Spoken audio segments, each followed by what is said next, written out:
There's nothing particularly shocking about the Mi Max's design, and that's not necessarily a bad thing, as the phone's aluminum construction gives it a premium look and feel. Some design aspects make the device easier to use, like the side tapers on the rear and the perfectly positioned power button and fingerprint reader. The top and bottom plastic caps, which presumably house the phone's antennas, are fairly continuous with the rest of the design in both color and feel. They do seem to be the culprit of some creaking noises while holding the phone, however, and maybe a major cause of the phone's weak structure. It bends with just a bit of pressure, which is disconcerting to say the least. The Mi Max's poor build quality shocked us, as Xiaomi has generally done an excellent job in the past, at this and even lower price points. The Mi Max's 3 illuminated capacitive keys sit on a very slightly curved 2.5D glass and follow Xiaomi's standard layout. The display's side bezels are notably small, although we do wish that Xiaomi would reconsider the use of a black border around the display. The Mi Max's standout feature is definitely its large display, and at 6.44 inches, this phone is undeniably huge. The size definitely requires a few changes in how you use your smartphone, but in exchange for a superior media consumption experience.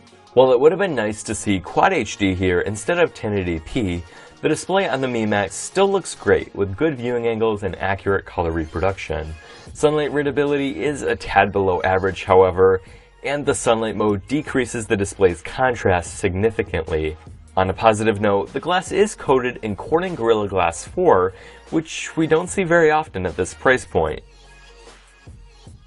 As has been the case with other Qualcomm Snapdragon 652 devices, the Mi Max's day-to-day performance seemed comparable to phones with higher-end chips like the Snapdragon 808. Xiaomi's custom software, MIUI, runs very smoothly on the Mi Max, and the base model's 3GB of RAM is generally enough for multitasking.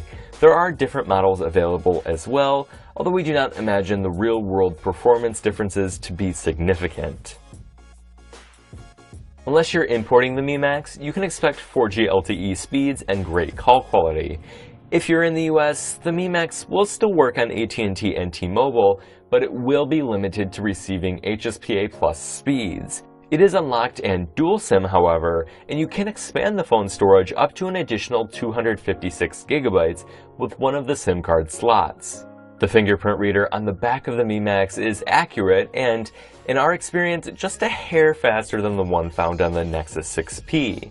Xiaomi does seem to have taken a step backwards with the Mi Max with the return of micro USB. The decision to not use USB Type-C is a bit puzzling at this point, but it may be appealing to those who are still using the older standard and do not want to purchase brand new cables. The Mi Max's single speaker can be found just to the right of the charging port, and it sounds pretty good, only slightly distorted at higher volumes. It would have been nice to see front-facing speakers, as they generally offer a more immersive media consumption experience, but side firing is still better than rear firing.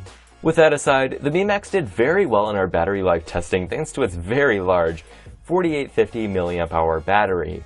Although screen on time varied quite a bit depending on whether